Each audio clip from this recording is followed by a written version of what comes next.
मापन के लिए क्या चाहिए होता है? यंत्र। ठीक है। आप उससे मापते हो कोई भी भौतिक राशि, वजन मान लो, द्रव्यमान मान लो, जो भी मानना है आपको। ठीक है। आप उसको नाप के क्या करते हो? उसको, उसका मान लिखते हो, परिमाण लिखते हो। तो उसके लिए आपको परिमाण लिखने के लिए क्या चाहिए? संख्याएं। क्या चाहिए? संख्याएं।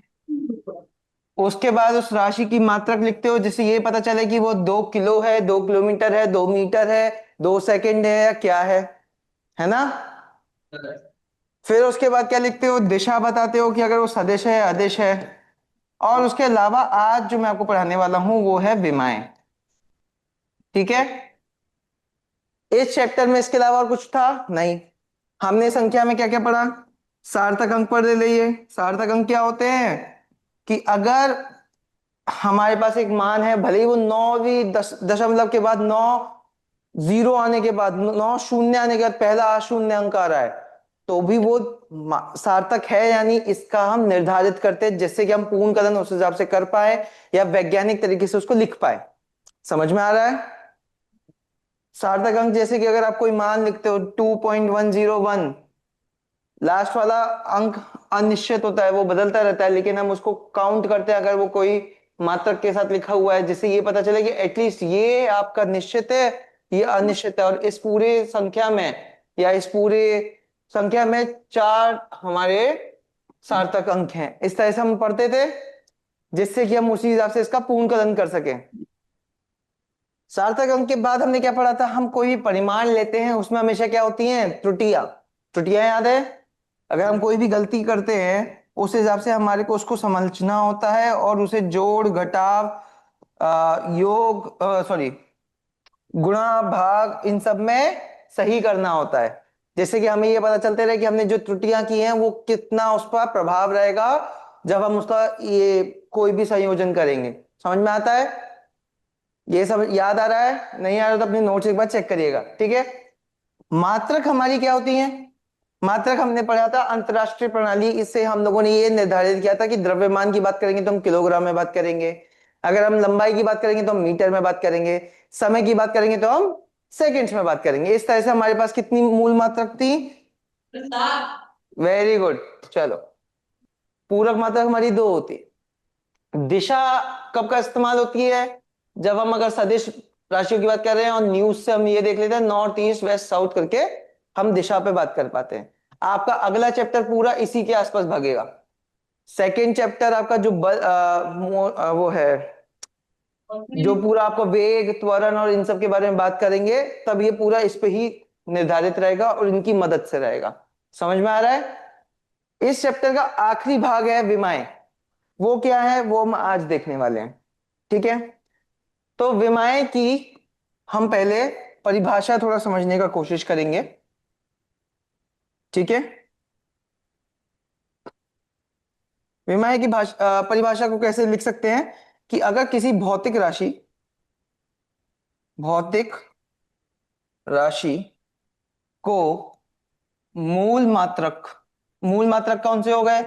जैसे कि हमारा द्रव्यमान, लंबाई, समय, और बाकी की अगर कोई भी लिखने हो, के रूप में प्रकट करने के लिए करने के लिए उन पर लगाई गई घातों को उस भौतिक राशि की भौतिक राशि की विमा कहते। भौतिक राशि को मूल मात्रक के रूप में प्रकट करने के लिए उन पर लगाई गई घातों को उस भौतिक राशि की विमा कहते हैं। इसका सीधा सीधा ऐसा बोल सकते हैं कि अगर अभी तक हमने सिर्फ कौन सी राशि पढ़ी? 7 राशियां पढ़ी, भौतिक राशियां जिनको आप माप सकते हो, जैसे द्रव्यमान, आपका समय, लंबाई। पर क्या इतनी भौतिक राशियां होती हैं भौतिक विज्ञान में? नहीं ना। रसायन विज्ञान की भी होती है राशियां। तो उन सबको कैसे आप निकालेंगे, तो इतनी आप याद नहीं कर सकते। उसके लिए हम लोगों ने विमाएं इस्तेमाल करी। हम उन सबको मूल मात्रक, पूर्ण मात्रक, इन सब के संदर्भ में लिखते हैं। और उसको लिखने के लिए हम क्या इस्तेमाल करते हैं, इनके ये सिंबल्स, और उनके ऊपर क्या लगाते हैं, उनकी घात लगा देते हैं कि ये द्रव्यमान का इसका इतना प्रभाव है। समझ में आ रहा है? उस राशि में द्रव्यमान का कितना प्रभाव है या फिर वो सब देखने के लिए हम ये लगाते हैं। समझ में आया? अब विमाएं को दिखा लिखने के लिए हम कुछ चीजों का इस्तेमाल करते हैं। पहला, हम हमेशा सारे मूल मात्रक जो हैं वो उनके जो सिंबल हैं कैपिटल में लिखते हैं, MLT। ठीक है। दूसरा, हम कोष्टक का इस्तेमाल करते हैं। किसका इस्तेमाल करते हैं? कोष्टक का, ब्रैकेट्स, MLT। अभी हम ज्यादातर इन तीनों के आसपास ही रहेंगे, इसलिए मैं इतनी लिख रहा हूं। ठीक है। इनके ऊपर अगर मैं ABC लिख दूं, वो यहां ABC क्या दिखा रहा है, उनकी घात। समझ में आ रहा है? उनकी पावर। ये समझ में आता है? देख के समझ में आ रहा है? ये हमारा काम ये होता है कि हम जिस भी राशि की बात कर रहे हैं, जो भी भौतिक राशि की बात कर रहे हैं, उसको इस संदर्भ में लिखना। समझ में आ रहा है? आपको ये A, B और C, इनकी वैल्यू फाइंड करनी होगी। अगर आप ये कर देते हैं तो सबसे अच्छी बात, आपको कभी भी जिंदगी में यूनिट्स याद नहीं करनी पड़ेंगी, मतलब इकाइयां कभी याद नहीं करनी पड़ेंगी। आप सारी इकाइयां इनसे निकाल सकते हैं, किसी भी राशि की। मैं आपको वो करके दिखाऊंगा। ठीक है। दूसरा, इसका एक और फायदा क्या होता है, आपको कभी भी समीकरण आपने कोई लिखा, आपको याद नहीं आ रहा वो समीकरण सही है गलत, तो आपको कैसे पता चलेगा? आप ये पता कर सकते हैं कि समीकरण सही है या नहीं, पूरी तरह से नहीं, पर एक अंदाजा लगा सकते हैं कि ये समीकरण सही है या नहीं। समझ में आ रहा है? उनको बोलते हैं विमीय समीकरण वगैरह बोलते हैं, तो हम उन सबको देखेंगे। ठीक है। तो पहले से स्टार्ट करते हैं जहां से आप सबको पहले से कुछ आइडिया है। तो जैसे कि अगर मैं बोलता हूं द्रव्यमान, क्या बोलता हूं? द्रव्यमान। ये तो मूल मात्रक है, तो ये अपने आप में मूल मात्रक है, तो उसको हम दिखाने के लिए, इसका जैसे m है तो इसकी विमा क्या हो जाएगी, m⁻1। अगर मैं बाकियों को लिखूंगा तो L0 T0। कोई दिक्कत? अगर किसी की पावर 0 है तो वो 1 ही हो गया, तो वैसे भी चला गया। ठीक है। अब अगर मैं आपसे बोलता हूं दूसरा, लंबाई। ठीक है। इसके लिए क्या हो जाएगा, L। इसको मैं ऐसे लिख सकता हूं, M0L1T0। ठीक है। ऐसी समय, समय क्या होता है, सेकंड्स में होता है, लेकिन मैं अगर यहां पर कैपिटल T से दिखा रहा हूं तो M0L0T1। आसान है, कोई दिक्कत नहीं। इसका अगर M1 है तो इसकी यूनिट क्या आएगी, द्रव्यमान को किससे दिखाते हैं, मात्रक क्या है द्रव्यमान का, मूल मात्रक का वो इकाई क्या है, बताओ। इसकी यूनिट क्या होती है द्रव्यमान की, जब अंतरराष्ट्रीय प्रणाली से देखते हैं? ग्राम। तोल। क्या होता है, किसमें इसकी यूनिट होती है, द्रव्यमान की यूनिट क्या है SI यूनिट से, किसमें नापते हो, ग्राम में? किसमें नापते हैं बताओ? किलोग्राम में। गुड। इतना यार याद करना पड़ेगा आपको। लंबाई किसमें नापते हैं, मीटर। समय, सेकंड। गुड। चलो, ये अब बाकी के भी थे।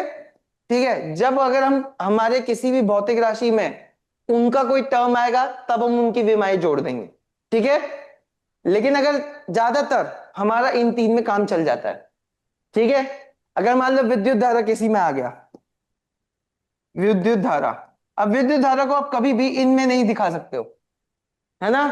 तो आप यहां पे क्या लिखोगे, ए, यहां पे M0L0T0A1। इसको आप अपना किस में दिखाते हो, एम्पियर में ही दिखाते हो। समझ में आ रहा है? इस तरीके से आप आगे अपना बढ़ा सकते हैं। ये, लेकिन ये मूल मात्रकों वाली बात हो गई। ठीक है। अब एक बात बताइए, अब मैं आपको बोलूं पांच, पांच एक नंबर है, और मान लीजिए जैसे मैं बोलूं 5 केले, 5 पेंसिल, 5 पेन, क्या इसकी कोई विमा होगी? इसकी कोई इकाई होती है? क्या इसकी कोई इकाई है? नहीं है, नहीं है ना, इसलिए इसकी भी कोई विमा नहीं होगी। अगर जो आपकी कांस्टेंट चीजें हैं जैसे, उनकी कोई विमा नहीं होती। ठीक है, समझ में आया? मैं आपको इसके कुछ एग्जांपल और दिखाऊंगा, इनको बोलते हैं डायमेंशनलेस चीजें। ठीक है, आगे बढ़ते हैं। अभी स्टार्ट करते हैं आपकी 9वीं कक्षा का एक छोटे से चैप्टर जो कि गति था।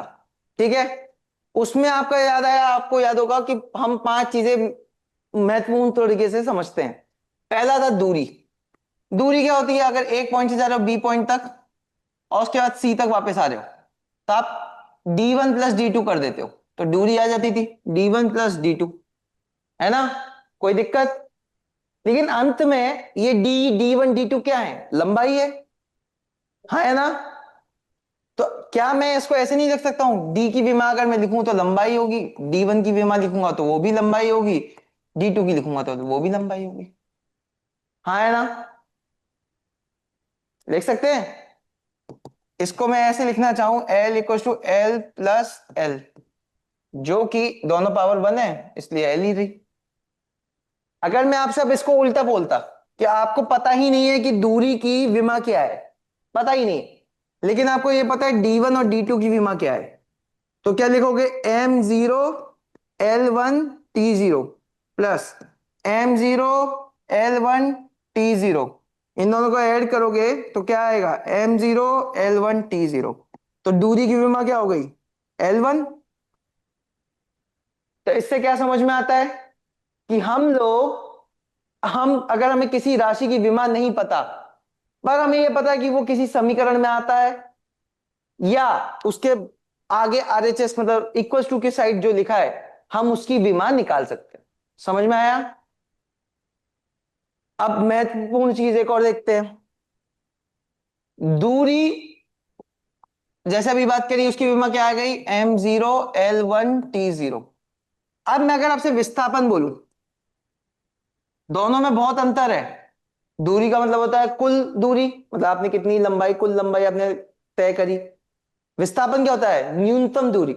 समझ में आता है दो पॉइंट्स के बीच में कि अगर ए से बी पे सी तक वापस आए तो D1 D2, तो आपका टोटल हो जाएगा D1 माइनस D2। इसमें भी अगर आप देखें विस्थापन की क्या दूरी, क्या आएगी विमा, जैसे हमने इसमें किया, इसमें बताओ विस्थापन की विमा क्या आएगी? D1 की क्या होगी फिर से? वो कहीं ना कहीं तो लंबाई ही है ना, चाहे माइनस हो प्लस हो। ठीक है, तो M0 L1 T0, तो प्लस माइनस करने पे भी M1 L1 T0 ही है। तो इससे क्या समझ में आता है? चाहे किसी भी तरीके की लंबाई हो, चाहे दूरी हो, विस्थापन हो, या किसी भी तरह का गोल पैरामीटर आपको नापना हो, अगर उसका अगर आप लंबाई नाप रहे हो, उसकी क्या आएगी विमा? L1। ठीक है, और इन सबकी L की यूनिट क्या होती है? मीटर। तो दूरी की यूनिट क्या हो जाएगी? मीटर। विस्थापन की यूनिट क्या हो जाएगी? मीटर। समझ में आ गया? आपने एक चीज और नोट की होगी, मैंने जब यहां पे L1 माइनस L1 किया या L1 प्लस L1 किया, तो इसको मैंने 2L या 0 नहीं लिखा। इसका क्या मतलब है? जोड़ और घटाव करते वक्त हम बस विमीय समीकरण देख रहे हैं, हम उनको सच में 1L 2L करके नहीं लिख रहे हैं। समझ में आया? दूसरी चीज, अगर कोई भी समीकरण है तो ये एक टर्म पूरा, ये दूसरा टर्म, दोनों की विमाएं हमेशा एक ही होंगी, तभी वो जोड़ी या घटाई जा सकती है। इसके ऊपर अभी हम आएंगे। ठीक है, अभी हम इसको, जो मैंने भी आपको ये सब बताया उसको कुछ नियम के तरीके से लिख लेते हैं। पहला नियम क्या है? विमाएं लिखने के लिए कैसे लिखने पड़ता है? अंग्रेजी के कैपिटल अक्षर्स MALBTC, इस तरह से, अगर किसी उसमें है। ठीक है, दूसरा नियम जो अभी आपने देखा भी होगा कि क्या है? शुद्ध संख्या और शुद्ध अनुपात की कोई विमा नहीं होती। इसको हम अभी समझेंगे, ठीक है।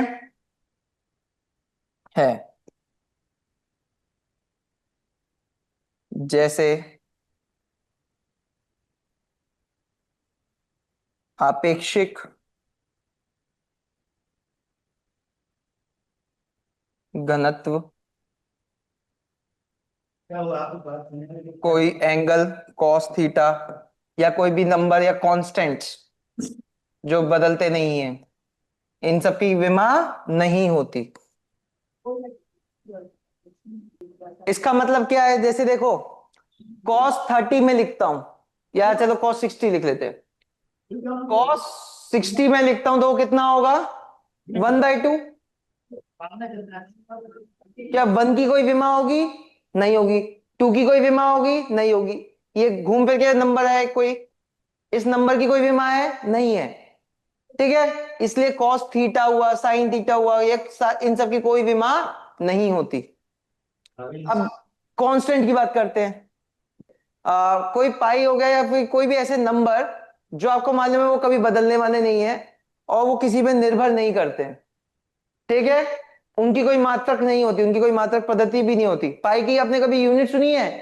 पाई किलो, कभी ऐसा होता है? पाई ग्राम, नहीं होता ना।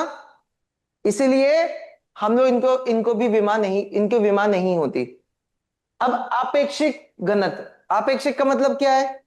अगर कोई क्वांटिटी है, जैसे ये घनत्व जैसे हम रो से दिखाते हैं, तो ρ1/ρ2, ऊपर जो विमा है वो नीचे भी विमा है, वो आपस में कट के कैंसिल हो जाएंगी। ऊपर नीचे दोनों तरफ अगर घनत्व है तो दोनों की विमाएं कैंसिल हो जाएंगी, तो इसकी भी कोई विमा नहीं होगी। समझ में आ गया? इसको लिख लीजिए अपनी जगह पे। लिख लिया? आगे बढ़े। तीसरा, समान विमाओं को जोड़ा या घटाया जा सकता है, जा सकता है, लेकिन ऐसा करने पर विमाएं परिवर्तित नहीं होती, परिवर्तित नहीं होती। जैसे भी हमने देखा दूरी या विस्थापन के केस में, जब हमने दो दो समान विमाएं d1 + d2, दोनों की विमाएं समान थी, इनको जोड़ा, फिर भी हमने क्या लिखा? एल। हमने इनकी विमा में कोई परिवर्तन नहीं किया। ये कब होता है? जब जोड़ा या घटाया जा रहा हो। लिखिए, इसी से इसका दूसरा एक और नियम निकलेगा, इसलिए मैं ये वाला पहले बताया हूं। इसका अगला नियम जो है वो ज्यादा जरूरी इसलिए हो जाता है। आप इसको इस तरह से लिखिए, किसी भौतिक समीकरण के विमीय रूप सही होने के लिए उसके समस्त पदों की विमाएं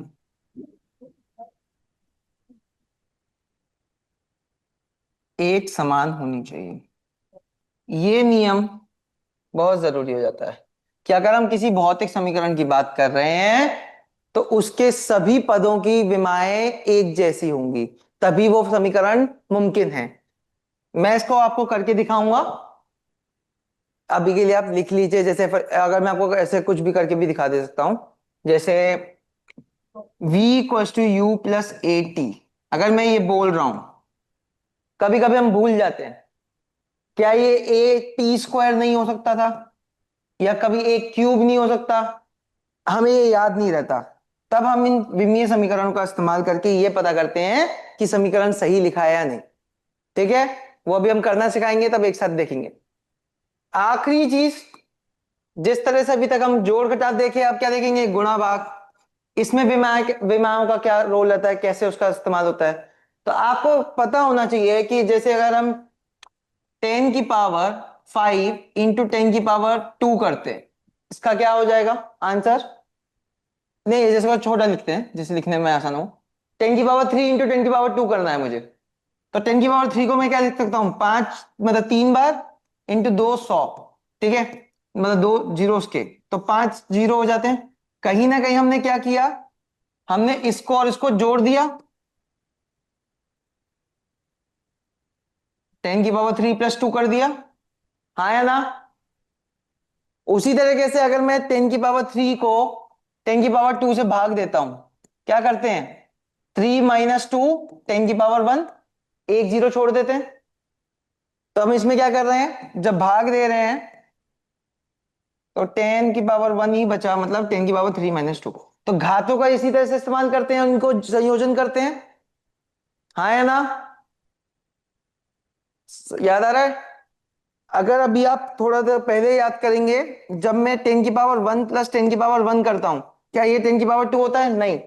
हम क्या लिखते हैं, 2 इंटू 10⁵1। कैसे, दोनों से 10⁵1 कॉमन ले लेते हैं, 1 + 1 करते हैं, फिर 2 इंटू 10⁵1 मतलब 20। इसका आंसर आपको पहले ही पता है कि 10 + 10 20 होता है। तो वो कैसे आता है, इसी तरह से आता है। अभी हम लोगों ने जो l+1 l-1 किया, वो एक तरह से कहीं ना कहीं इसी तरीके से था, लेकिन हम ये वाली संख्या नहीं लिख रहे थे उसमें। ठीक है, लेकिन जब हम जो गुणा भाग करेंगे, तब हम विमीयों को इसी तरह से जोड़ेंगे, या मतलब गुणा भाग करेंगे उनका, इसलिए आपको ये बताया। तो अगर मैं आपसे पूछता हूं, मैं कुछ भी लिखता हूं, जैसे अभी M5T5L, जैसे MT5 ही लिख लेते हैं, और नीचे लिख देते हैं L3। इसको अगर मुझे सॉल्व L T2, मतलब ऐसे लिख देते हैं, ठीक है। कुछ भी लिखा है ये सही नहीं है, ठीक है। तो अब मैं M नीचे है, नहीं है, तो इसका समीकरण निकालने पे क्या आएगा, M5। L ऊपर है, नहीं है, तो नीचे वाला ऊपर चला जाएगा, L-3। T ऊपर 5 है, नीचे 2 है, कटेगा क्योंकि भाग हो रहा है, तो T3। ये समझ में आ रहा है। इसमें कुछ खास तो है नहीं, लेकिन क्या आपको ये समझ में आ गया कि हमारे को ये करना है। मान लो मैं इसमें L3T-3 का गुणा कर रहा हूं, तब क्या हो जाएगा, M उधर गुणा नहीं हो रहा, तो M तो M रहेगा। L-3 + 3 क्या हो जाएगा, 0, तो L0। T+3 - 3 क्या हो जाएगा, T0। कोई दिक्कत नहीं होनी चाहिए इसमें। बेसिकली हम कुछ नहीं कर रहे हैं, पावर्स को अगर AMALBTC था, और नीचे M M नहीं लिखा है हमने, चलो MD और यहाँ पे LE लिख देते हैं। तो कुछ नहीं कर रहे हैं, L का B+E कर देंगे, और S का A-D। समझ में आ गया। आगे बढ़े। ये तो सिंपल सी मैथमेटिक्स थी, जो आज तक आप करते आए हैं। अभी तक हम लोगों ने अभी ये सब क्यों सीखा, हमने जैसे त्रुटियों में जोड़ भाग गुणा भाग, जोड़ घटाव गुणा भाग, ये सब सीख रहे थे। उसी तरह से अब हमने विमीय समीकरणों में सीखा, पर इस सब का फायदा क्या है, अब फायदे समझते हैं। ठीक है, तो अभी तक हम लोगों ने क्या लिखा था, द्रव्यमान का क्या लिखा था हमने, विमा क्या होती है द्रव्यमान की, M1 L0 T0, याद है, अभी जस्ट लिखवाया था। लंबाई की क्या होती है, बताओ जल्दी जल्दी, M0 L1 T0। इसकी यूनिट मेरे को अगर लिखनी होगी तो केजी लिख दूंगा, इसकी यूनिट लिखनी होगी तो मीटर लिख दूंगा। तीसरी, समय की क्या हो गई, M0 L0 T1, ये होगी सेकेंड। दूरी की हमने अभी क्या देखी, दूरी, लंबाई, विस्थापन, गहराई,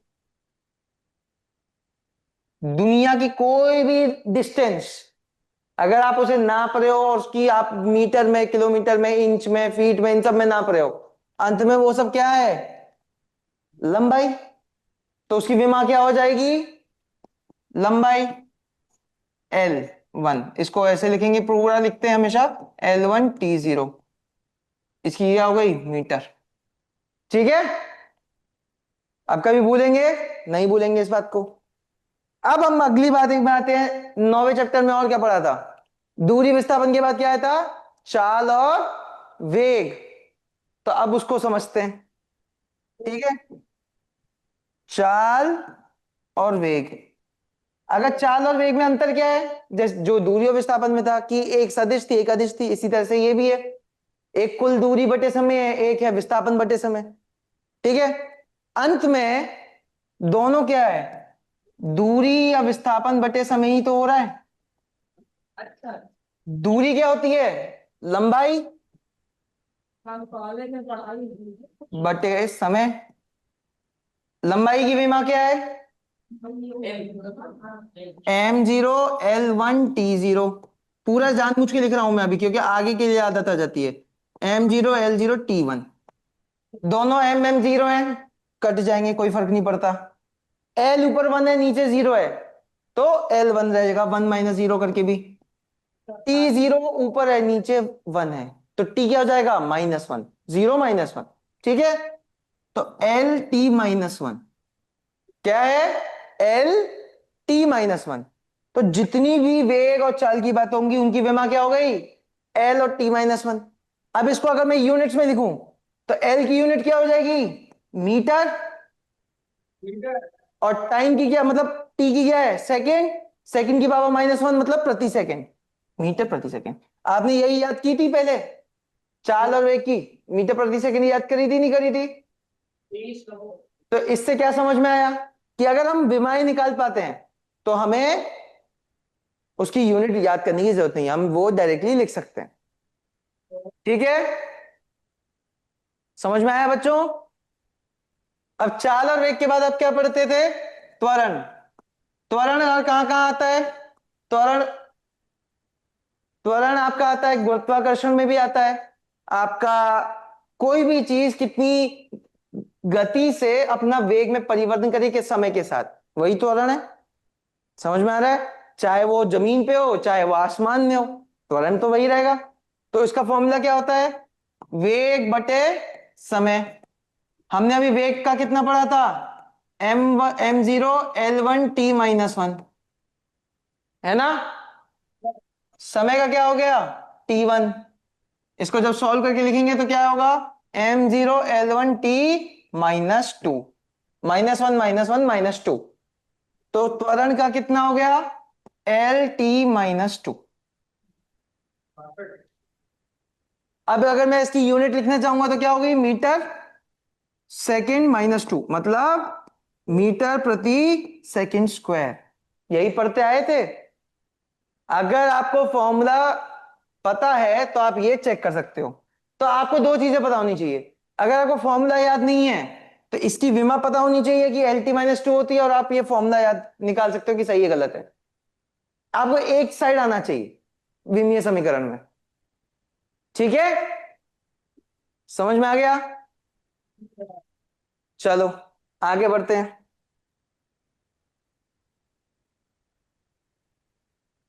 7। मुझे बताओ, क्षेत्रफल। क्षेत्रफल क्या होता है? एरिया। किसी भी चीज का एरिया हो सकता है वो तो। ठीक है, इसकी विमा कितनी होगी? बताओ जल्दी से करके। क्षेत्रफल का कोई भी फॉर्मूला लिख लो, स्क्वायर का, रेक्टेंगल का, किसी का भी लिख लो।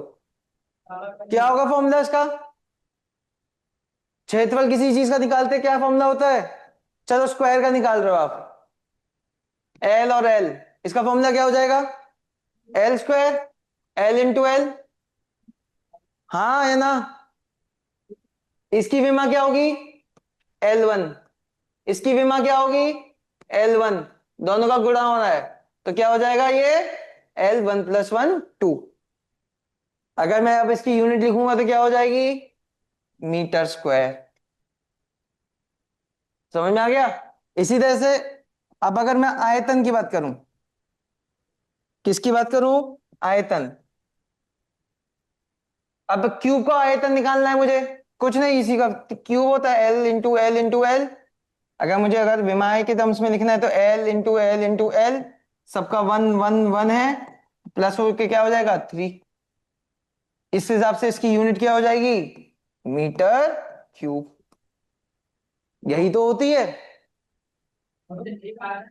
तो अगर मैं आपसे पूछूं अंतरराष्ट्रीय प्रणाली के हिसाब से बताओ कि इसकी यूनिट क्या होगी, तो आप बताओगे मीटर क्यूब। क्यों, क्योंकि लेंथ की क्या होती है या लंबाई की क्या होती है, मीटर, उस हिसाब से। ठीक है, चलो आगे बढ़ते हैं। अब ये बताइए, आपने ये वाला फॉर्मूला पढ़ा था, v equal to you plus a into t. विमीय समीकरण में अगर मैं इसको लिखना चाहूं तो पहला तीसरा नियम क्या कहता है कि समान विमीय जुड़ते हैं या घटते हैं, तभी वो समीकरण सही है। तो इसका मतलब क्या है, इसका मिला के जो विमीय आना चाहिए, विमा आनी चाहिए, वो इसके बराबर और इसके बराबर होनी चाहिए।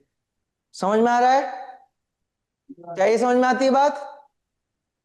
ठीक है, ये क्या है वेग, ये क्या है वेग, ये क्या है त्वरण मल्टीप्लाई बाय समय।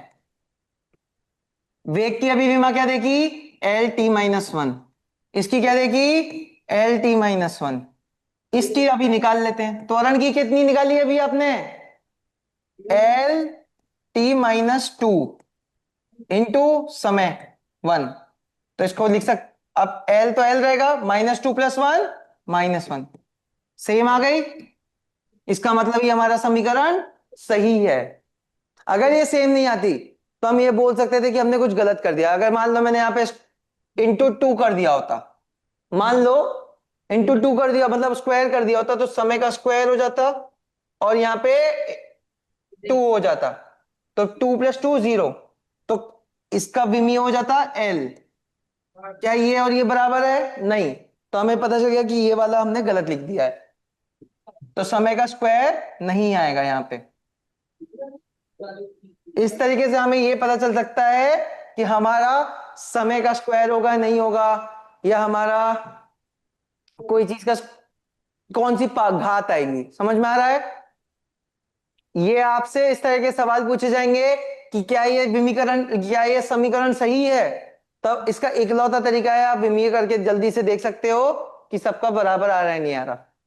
आगे फिर आप इन्हीं को इस्तेमाल करते जाओगे, बार बार आप द्रव्यमान से थोड़ा ना इस्तेमाल करोगे। आगे बढ़ रहा हूं, इसी तरीके से अब आपको कोई भी अगर मैं राशि देता हूं, भौतिक राशि, जैसे अभी बल दे देते हैं, बल होता है एफ। अगर मैं आपको बोलूं इसकी मुझे विमा बताओ क्या होती है, तो आपको सबसे कोई भी सबसे पहला या जो भी आपको फॉर्मूला याद आता है वो क्या है, F equals to, ninth class से कौन सा फॉर्मूला याद आ रहा है आपको, एफ इक्वल्स टू सबसे सिंपल सा, न्यूटन का second law, F equals to M into A, याद आ रहा है, सिंपल सा है। एम क्या होता है यहां पे, द्रव्यमान, और ये क्या है त्वरण। तो अगर आपसे इसकी विमा निकालने बोलूं तो क्या होगी, M into L T minus two, तो बल क्या हो गया, M one L one T minus two. इस तरीके से आप किसी भी भौतिक राशि का अगर आपको फॉर्मूला पता है आप उसकी विमा निकाल सकते हैं। ठीक है, अब मैं थोड़ा सा उसको बदल देता हूं। ठीक है, चलो अब मैं अगर इसको इस तरह से बोलूं, घनत्व। ठीक है, घनत्व का मुझे फॉर्मूला ही नहीं पता, मुझे नहीं पता। ठीक है, पर मुझे इतना पता है कि ये द्रव्यमान पे और आयतन पे निर्भर करता है। ठीक है, तो अगर मुझे इसकी विमा पहली से पता है कि ये एम एल माइनस थ्री होती है, और मुझे अगर कोई ये बोल दे कि ये ऊपर मास, वैसे अगर आपको पता ही होगा द्रव्यमान बटे आयतन होता है, ठीक है, द्रव्यमान बटे आयतन है। लेकिन अगर मैं बोलूं ये द्रव्यमान बटे लंबाई का कुछ घात है, मुझे बस वो घात नहीं पता कि वो कितनी घात है। अब मुझे अब ए की वैल्यू फाइंड करनी है, तो क्या करना होगा मुझे? सिंपल, इसको एम यहीं लेने दो, एल 3 यहां ले जाओ। उधर क्या है, द्रव्यमान का भी यही होता है, एम 1। नीचे क्या होगा, एल ए, एम से एम कट गया, तो एल की power A equal to L की पावर 3। इससे क्या समझ में आता है, ए कितना हो गया, 3। तो ये उन केसेस में भी मदद करता है जब हमें अपना फॉर्मूला सही से याद ना हो। समझ में आ रहा है? और विमान निकालने के बाद क्या निकाल सकते हैं? अगर मैं इसकी यूनिट पूछूं तो कितनी होगी अंतरराष्ट्रीय प्रणाली में? केजी पर मीटर क्यूब। तो घनत्व को हमेशा इसी में तो लिखते आए हैं, केजी पर मीटर क्यूब। आगे बढ़ रहे हैं हम। मैंने जो भी आपको बस एग्जांपल्स में समझाया, अब उसको लिख भी लेते हैं। विमीय समीकरणों के क्या इस्तेमाल हैं, के उपयोग बोल लीजिए आप, या इस्तेमाल बोल लीजिए, जैसे भी। ठीक है, कहाँ हम इन सबको प्रयोग करते हैं? ठीक है, पहला, आप विमीय विमाओं का इस्तेमाल, विमाओं का इस्तेमाल मात्रक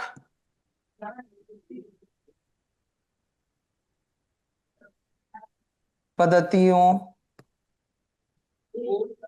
के बदलाव में कर सकते हैं, बदलाव में कर सकते हैं।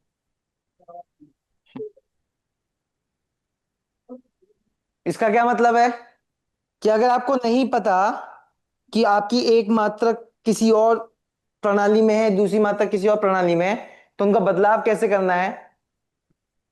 आपको याद होगा स्टार्टिंग में हम लोगों ने मात्रक प्रणालियों की बात की थी, जिसमें हमने M K S, C G S, F P S, इनके बारे में बात की थी। जिसमें क्या था, एम से क्या हो गया, मीटर, के से क्या हो गया, किलोग्राम, एस से क्या हो गया, सेकेंड्स, सी से क्या होगा, सेंटीमीटर, जी से क्या होगा, ग्राम, एस से क्या होगा, सेकेंड्स, इससे हो गया फुट, इससे हो गया पाउंड, और इससे क्या हो गया, सेकेंड्स। याद आ रहा है? हमने पहले दिन ही इसको पढ़ा था। तो अगर हमारे को कोई चीज इस मात्रक प्रणाली से इसमें बदलनी है या इससे इसमें बदलनी है, तो हम किसका इस्तेमाल कर सकते हैं, विमाएय का। अभी हम उसको एक एक उदाहरण देते हैं। चल, अब एक बात बताओ, अगर मैं बात कर रहा हूं घनत्व की, इसकी घनत्व की, घनत्व का घनत्व ही रहेगा, चाहे किसी भी मात्रक प्रणाली में चले जाओ, चाहे आपकी मात्रक प्रणाली कोई भी हो, घनत्व का घनत्व ही रहेगा ना। ठीक है, अगर मैं बोल रहा हूं मेरा 5 किलोग्राम प्रति मीटर क्यूब को, जो कि कैसी है, एम के एस प्रणाली है, क्यों, किलोग्राम में बात हो रही है, मीटर में बात हो रही है, इसको सीजीएस प्रणाली में बदल दो। किस में बदलना है, सीजीएस में। तो इसके लिए क्या करना होगा, सेंटीमीटर, ग्राम और सेकंड में बदलना है। तो और मुझे पता करना है कि इसका बदलाव के बाद 5 की वैल्यू क्या होगी, इसका परिमाण कितना बदल जाएगा। समझ में आ रहा है? इसको करने के लिए क्या करना है, कुछ नहीं, 5 किलोग्राम प्रति मीटर क्यूब, यही लिखते हैं। इसको मुझे बदलना है ग्राम प्रति सेंटीमीटर क्यूब। आप ये बहुत पहले से करते आ रहे हैं, बस आपको पता नहीं कि आप विमाएय का इस्तेमाल कर रहे हैं। कैसे? 5 एक नंबर है, इसको अगर मैं m1l-3 लिख सकता हूं, हाँ या ना, लिख सकता हूं। और इधर भी मैं क्या कर सकता हूं, इसका पता नहीं, लेकिन ये m1l-3 है। ठीक है, तो मैं इसको इस तरह से लिख सकता हूं, ये वाला क्या हो गया केजी में, इसकी पावर 1, इसकी पावर मीटर में क्या हो गई -3। यहां पे क्या है, हमें ग्राम में चाहिए, और इसकी पावर क्या हो गई सेंटीमीटर में -3। ठीक है, इसको मैं क्या करूंगा, मुझे ये निकालना है। ठीक है, तो मैं क्या करूंगा, 5, अगर मुझे ग्राम में बदलना है तो ये कितने ग्राम हो गया, 1000 ग्राम की पावर 1।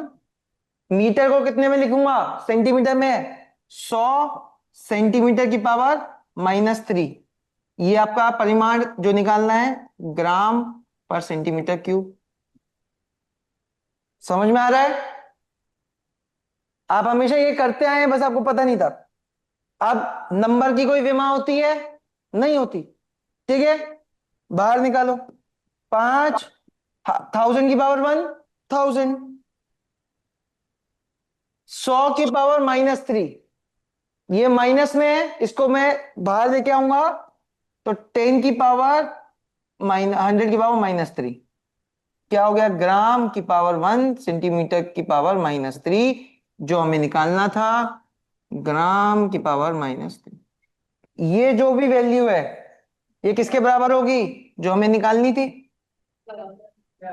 क्योंकि ग्राम और सेंटीमीटर क्यूब हमने क्या कर दिया, दोनों तरफ समीकरण के बराबर। समझ में आया, सिंपल है। ठीक है, आगे बढ़ते हैं। मैं फिर से वैसी लास्ट लाइन लिख रहा हूं वैसे, 5 मीटर किलोग्राम पर मीटर क्यूब को मुझे बदलना था कुछ ऐसे में, जिससे कि मैं ग्राम प्रति सेंटीमीटर क्यूब में आंसर निकाल सकूं। तो मैंने क्या किया, 5 × 1000 की पावर 1 × 100 की पावर -3 ग्राम प्रति सेंटीमीटर क्यूब। ठीक है, ये दोनों सेम उसमें आ गए। 5 × 10 की पावर 3 लिख सकता हूं इसको, बाहर 1, बाहर 10 की पावर 2 -3, इसको मैं 10 की पावर 3 × 10 की पावर -6, इसका मतलब 5 × 10 की पावर -3 ग्राम प्रति सेंटीमीटर क्यूब। तो इसका मतलब क्या हो गया, 5 किलोग्राम पर मीटर क्यूब इक्वल्स टू 0.005 ग्राम प्रति सेंटीमीटर क्यूब, या फिर 5 × 10 की पावर -3 ग्राम पर सेंटीमीटर क्यूब। ये परिवर्तन परिमाण में कैसा होगा मात्रक प्रणाली के अनुसार, हम ये किससे कर पाए, विमाएं देखकर। ठीक, अगर मैं अब जो मैंने अभी किया वो क्या किया था, N1 M1 L1 T1 ABC equals to N2 M2 L2 T2 ABC, यही था। घनत्व जैसे लिख रहा था मैं, 5L1T-3। तो यहां पे क्या है, एल एल यहां पे किलोग्राम में है, टी यहां पे कुछ नहीं था, ये किलोग्राम में एम हो गया, ये मीटर में हो गया, यहाँ पे ग्राम में या सेंटीमीटर में। तो उसी तरह से लिख रहे थे। अगर मैं N1/N2 लिखना चाहूं तो ये लिख सकता हूं, M2/M1 A, L2/L1 B, T2/T1 C। अगर मैं L1T-3 के संदर्भ में लिखना चाहूंगा तो क्या हो जाएगा, अगर मुझे इस संदर्भ में लिखना है तो A यहां पे क्या हो जाएगा, N1/N2 इक्वल्स टू, ये A यहां पे 0 है तो इसकी पावर 0 हो गया, तो ये 1, इसका कोई मतलब नहीं रह गया। L2/L1 की पावर 1, T2/T1 की पावर -3। अब मान लेते हैं मेरे को ये निकालना है, N1 यहां निकालना है, तो मुझे N2 की वैल्यू पता है 5 इक्वल्स टू, L2 मुझे किलोग्राम वो मीटर में दिया था, तो मीटर क्या होगा, 1 मीटर 100 सेंटीमीटर अपॉन सेंटीमीटर की पावर 1।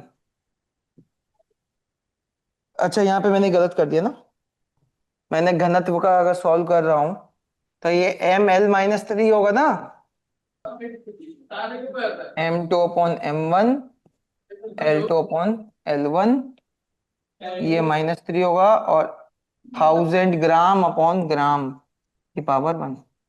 अगर आप इसको सॉल्व करेंगे तो वही आ जाएगा जो आपने अभी सॉल्व किया, 1000 × 100 की पावर -3, जो कि होगा 0.005।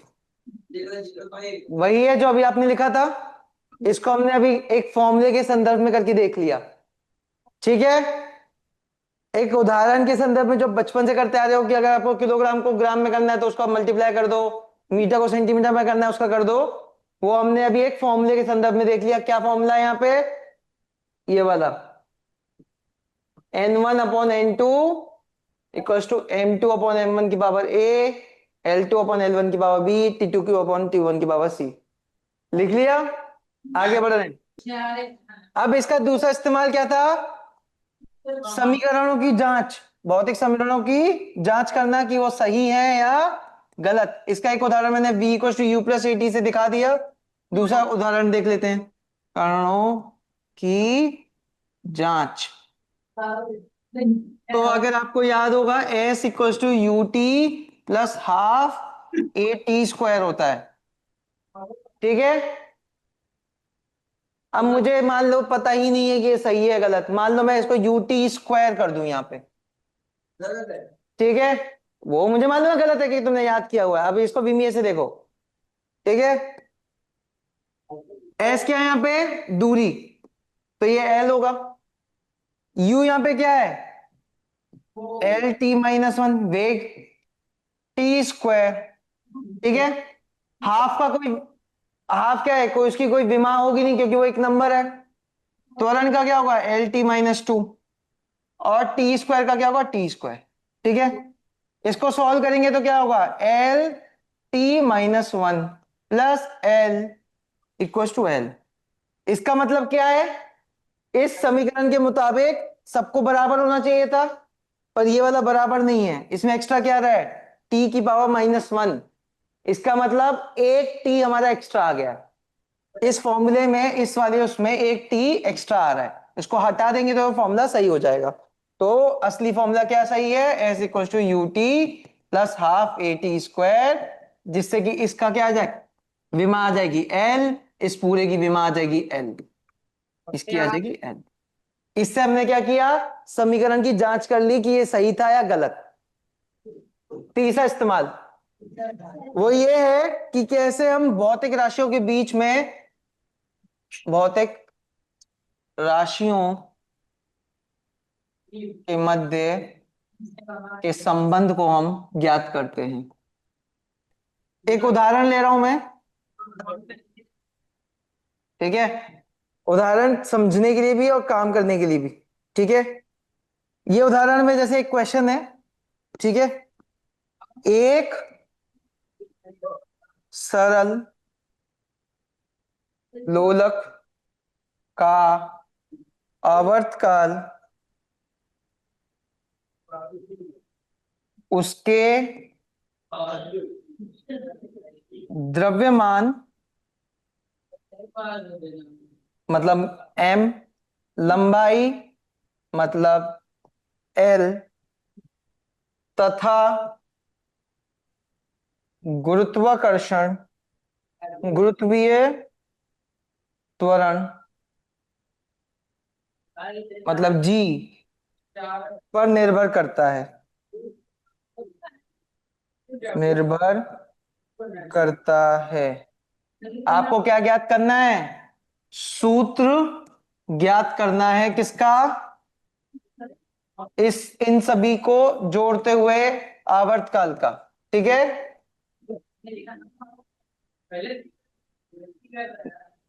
ये एक एग्जांपल लिखिए। हम अभी क्या कर रहे हैं, हमने क्या क्या देखा, पहले में मात्रक प्रणाली को बदलना सीखा, दूसरे में हमने विमाओं की मदद से समीकरण की जांच करना सीखा। अब हम क्या निकालना सीख रहे हैं, सूत्र। इसके लिए आपको क्वेश्चन में क्या पता होना जरूरी है कि किस राशि की बात हो रही है और वो राशि किन किन चीजों पे निर्भर करती है। इस क्वेश्चन में हम आवर्तकाल निकालना चाहते हैं और वो तीन चीजों पे निर्भर करती है, वो है द्रव्यमान, लंबाई और गुरुत्वीय त्वरण। समझ में आया? एक सरल दोलक का आवर्तकाल उसके द्रव्यमान, लंबाई तथा गुरुत्वीय त्वरण पर निर्भर करता है, तो हमें इसका सूत्र निकालना है। ठीक है, आगे बढ़ रहे हैं। तो मैं ये आवर्तकाल को टी से दिखा रहा हूं, और हमारे को क्या बताया है, वो किस किस से निर्भर कर रहा है? उसके द्रव्यमान पे, उसकी लंबाई पे और गुरुत्वीय त्वरण पे। ठीक है, अब मुझे इनकी घात नहीं पता है, अब मुझे वही तो निकालना है, तभी तो सूत्र बन जाएगा। अगर हमें घात पता होती तो सूत्र बन जाता। तो हम इनको अभी लिख लेते हैं ए, बी और सी। मुझे क्या निकालना है? ए, बी और सी। ठीक है, मैं अगर इस प्रोपोर्शनलिटी को हटा के अगर मैं यहां पर एक के, जो कि एक नियतांक है जो बदलता नहीं है और उसका और विमाहीन है, मतलब इसकी कोई विमा नहीं होती, जैसे मैंने अभी आपको बताया था, इस संदर्भ में लिखता हूं तो मैं ये लिख सकता हूं के एम की पावर ए, एल की पावर बी, जी की पावर सी। तो मुझे कुछ नहीं करना, मुझे बस अब इस फॉर्मूले में अगर मैं दोनों साइड उनकी विमा लिख दूंगा तो मैं ए, बी और सी निकाल पाऊंगा।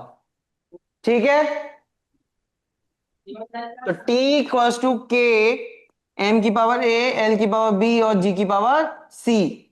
तो आवर्तकाल कहीं, आवर्तकाल की विमा क्या होगी बच्चों? आवर्तकाल की विमा क्या होगी? वो घूम फिर के तो समय की बात कर रहा है, तो इसकी विमा होगी T1। इसको ऐसे लिख सकते हैं M0L0T1। इसकी कोई विमा नहीं है, विमाहीन है। ठीक है, द्रव्यमान की विमा क्या है? M, उसका घात A। लंबाई का L, उसकी घात A, B, B। त्वरण का, गुरुत्वीय त्वरण, त्वरण हो चाहे कोई भी त्वरण हो, अंत में त्वरण ही है, उसकी घात क्या हो जाएगी, उसका विमा क्या है? L T-2 की पावर C। ठीक है, अब इन सबको मिला के लिखते हैं। M A हो गया, L B हो गया, यहां पे L क्या हो जाए? L की पावर C और -2 इंटू C। समझ में आया? अब इन दोनों का गुणा हो रहा है, तो M की पावर A, L की power B plus C, T की पावर -2C। ये किसके बराबर है? M0L0T-1 के बराबर है। अब दोनों साइड हमारे को बस बराबर कर देना है। अगर m की यहां पे a है, यहां पे 0 है, तो a कितना हो गया? 0। ठीक है, उसी तरह से b प्लस सी अगर उधर है और इधर 0 है, तो b प्लस सी के बराबर क्या हो गया? 0। ये एक दूसरा समीकरण आ गया। तीसरा, इधर अगर -2c है और इधर -1 है, तो माइनस माइनस कट गया, तो c की वैल्यू क्या आ गई? 1/2। और b इक्वल टू, यहां से क्या समझ में आया? -c था, तो b की वैल्यू क्या हो गई? -1/2। ये समझ में आ गया? मैंने बस समीकरण को सॉल्व किया है, ये आप लोग बहुत पहले से करते आ रहे हैं। हमने क्या किया, अगर हमारे को सूत्र में बस ये पता था वो किन पे निर्भर करता है, तो हम उसको ए, बी, सी लिख सकते हैं। दोनों साइड की विमाएं अगर उसमें लिखेंगे, उनका सवाल को सॉल्व करेंगे, तो एक फाइनल समीकरण मिला जहां पे एम एल टी था इस साइड भी, एम एल टी था इस साइड भी, दोनों की विमाओं की जो घात थी दोनों को बराबर रखा दोनों साइड की, तो हमें ए, बी, सी की वैल्यू मिल गई। ठीक है, तो आप में इस आंसर में क्या समझ में आया? के एम की पावर ए, एल की पावर बी, जी की पावर सी, जिसमें ए 0 हो गया, बी -1/2 हो गया, सी 1/2 हो गया। यही था ना? तो टी इक्वल्स टू के एम की पावर 0, एल की पावर 1/2, जी की पावर -1/2। इसका मतलब टी इक्वल्स टू के इंटू एल अपॉन जी की ये। इसमें द्रव्यमान का कहीं कुछ नामो निशान था ही नहीं, वो आप लोगों को कंफ्यूज करने के लिए दिया था। तो ये आपका सूत्र हो गया। समझ में आया? अगर हम पीछे देख के आते हैं इसको, अच्छा मैंने यहां पे गलती की थी, ये +1 था इसीलिए यहां गड़बड़ हो गया था, रुको। 2c = 1, तो c = -1 = -1/2, अब b क्या हो जाएगा +1/2। तो हमारी यहां से वैल्यू क्या आई है, a = 0, b = 1/2, c = -1/2। हमने इसमें रखा, अपने सूत्र को कंप्लीट किया। ठीक है, कोई दिक्कत? ठीक है, चलिए टाटा।